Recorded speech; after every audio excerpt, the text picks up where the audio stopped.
Chaque fois qu'il y a une innovation et qu'on parle de l'Afrique par là, c'est toujours un peu négatif. Et c'est un peu embêtant.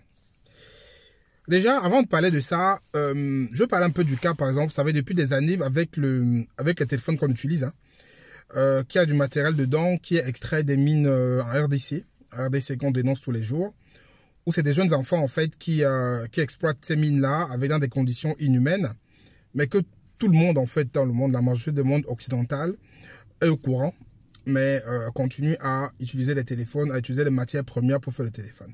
Je ne dis pas qu'il ne faut pas le faire. Moi, j'ai un téléphone. Je pense que vous aussi, vous avez un téléphone. Tout le monde a un téléphone aujourd'hui. Mais quand on parle du téléphone, sur le continent africain, il n'y a aucune usine qui fabrique les téléphones. Malgré que la plupart des matières premières fabriquées de téléphones viennent d'Afrique.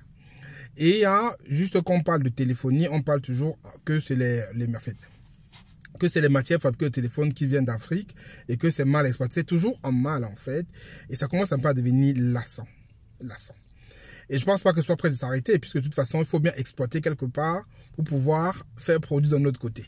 Mais pourquoi est-ce que je commence par parler de cette histoire du RDC? Parce que vous savez, actuellement, il y a la technologie qui révolutionne tout en ce moment, qui s'appelle ChatGPT, qui est un outil de OpenAI, en fait, c'est l'intelligence artificielle. Et moi, j'ai découvert ça, comme beaucoup de monde, il y a quelques semaines. Je n'utilisais pas, mais j'ai commencé un peu à utiliser. J'ai vu que c'est génial comme outil. Et j'ai un peu commencé à creuser, parce que vous savez, moi, je suis quelqu'un qui creuse toujours pour voir exactement comment est-ce qu'un outil comme ça a été conçu, qui est derrière l'outil, quelles sont les portées de l'outil et tout ça. Et j'ai vu que l'outil, en fait, c'est magnifique, il est très bien. C'est un outil, en fait, de permettre de faire beaucoup de choses, en fait, qui va en passant tuer beaucoup de métiers. Beaucoup de métiers doivent être perdus à cause de cet outil-là. C'est une intelligence artificielle, en fait, qui fait beaucoup de choses. Donc, vous posez des questions quand vous causez avec quelqu'un et il vous répond. Vous dites, par exemple, quelle est la carrière de telle personne, qu'est Microsoft, il vous répond. En fait, c'est comme si vous parlez avec quelqu'un, mais qui a pas mal d'informations qu'il a collectées d'Internet, qui a été dans une base et il vous répond rapidement. Donc, c'est l'intelligence artificielle qui est très puissante. Je pense que ça va révolutionner complètement la recherche sur Internet et même comment écrire des textes de vente. On peut faire beaucoup de choses avec OpenGPT, avec ChatGPT, pardon, de OpenAI.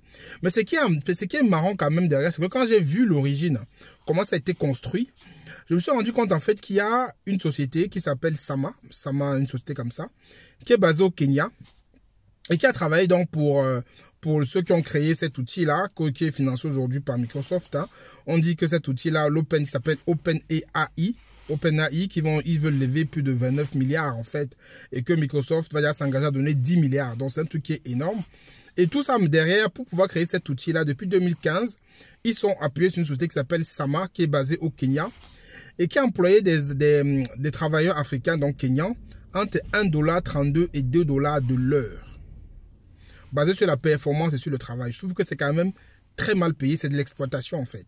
Et chaque fois qu'on parle d'un très bel outil comme ça, ou qu'on parle d'un bel outil comme ça dans le sens où ça va apporter des choses aux Africains, dans le sens où les Africains auront peut-être quelque chose de plus à donner, on parle plutôt, en gros, les journaux, ça c'est un journal occidental que je suis en train de lire, ça c'est le Time que je suis en train de lire.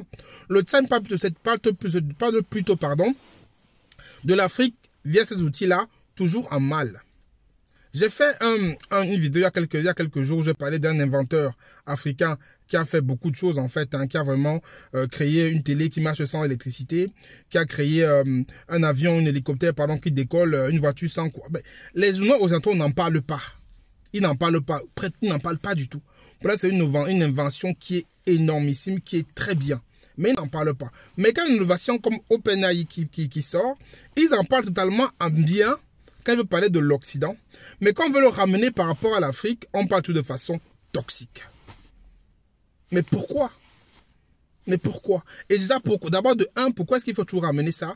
L'Afrique n'est pas forcément le cimetière des choses tristes et terribles, en fait. Derrière aussi, il faut comprendre que, bon, aussi, à leur corps défendant, si les gars acceptent 1,32 $ ou 2 $ au Kenya, parce qu'ils n'ont pas certainement pas le choix, je pense qu'au Kenya, le salaire moyen est dans les 200 $, un truc comme ça. Donc, si quelqu'un travaille 10 heures par jour, il a 20 $, et en 10 jours, il a fait le salaire moyen. Donc, ça veut dire que c'est plutôt, si on se ramène à l'échelle du pays, plutôt convenablement payé. Mais si on ramène ça à l'échelle de ce que le produit représente, de ce que ça peut apporter à l'humanité, c'est très mal payé, c'est de l'exploitation. C'est de l'exploitation. Et surtout, il faut voir combien cette société-là, Sama Finance, avant Sama, je sais pas, Sama quoi là, il s'appelle, c'est Sama, je veux donner le nom de la société. Elle s'appelle le Sama Source. À combien Sama Source vend plutôt ses prestations à ces entreprises-là, ça n'a rien à voir.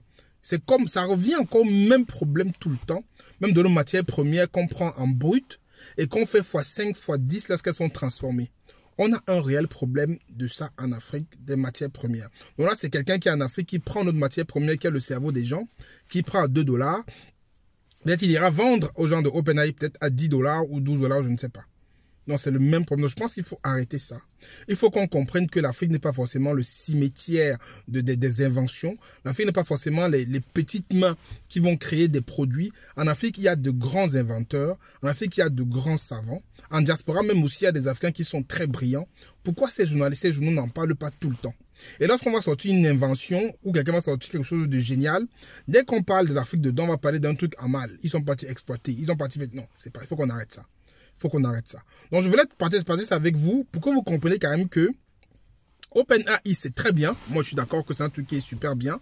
Mais derrière, ça vient quand même de l'exploitation des petites mains en Afrique. Ces petites mains ont servi justement à nettoyer l'intelligence artificielle des propos sexistes, des propos racistes, des propos d'abus sexuels des enfants, des propos de ce qui est harcèlement. Donc, on les a pris pour nettoyer tout ça à un tarif vraiment dérisoire. Et ça, je pense qu'il faut qu'on arrête. Il faut payer les gens à leur juste valeur. Même si le salaire moyen, c'est 200 $ là-bas, il faut payer les gens un peu plus parce qu'ils vont apporter. Après, on me dira que oui, c'est le capitalisme. Hein, on paye par rapport à ce qu'on veut gagner. Oui, tout ça, je peux comprendre.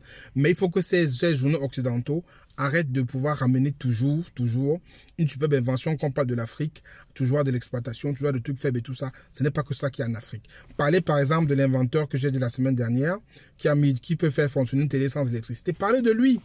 Parlez des personnes, parlez de monsieur de l'Africain là qui a fait des robots pour faire les opérations. Parlez de lui en bien.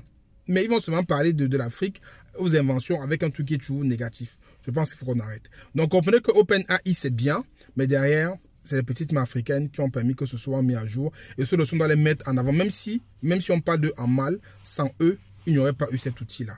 Et c'est plutôt comme ça qu'il faut qu'ils présentent ça. Alors qu'ils présentent ça comme 100 des personnes en Afrique qui ont travaillé, cette étude n'aurait pas vu le jour comme il est aujourd'hui. Ils ont pu tenter de dire que ces personnes ont été exploitées, ce qui est le cas. Mais c'est comme... Moi, ce qui m'embête, c'est comment est-ce qu'ils tournent le discours, en fait.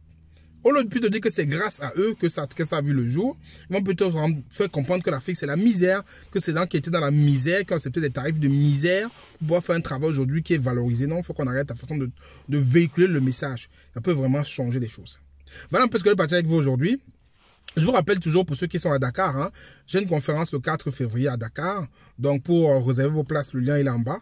C'est une conférence business, on parlera de beaucoup de bonnes choses. Je vous invite à prendre votre place, à venir me rejoindre là-bas. Je vais aussi vous dédicacer mon livre. Mon livre sera dédicacé pendant cette conférence à Dakar. Donc c'est le 4 février. Donc voilà ce que je vais partager avec vous aujourd'hui. Mettez-moi en commentaire ce que vous avez pensé. Si vous avez lu l'article qui parle de ça, mettez en commentaire. Je vous mettrai le lien du commentaire en dessous pour aller regarder, le lien de l'article, pardon, pour aller le regarder. Mais voilà ce que je veux qu'on sache aujourd'hui par rapport à OpenAI, donc ChatGPT, qui est un super outil, mais qui est quand même basé sur l'exploitation de beaucoup d'individus en Afrique pour voir le jour. C'était Franck Kenyé, à très bientôt. Ciao, ciao.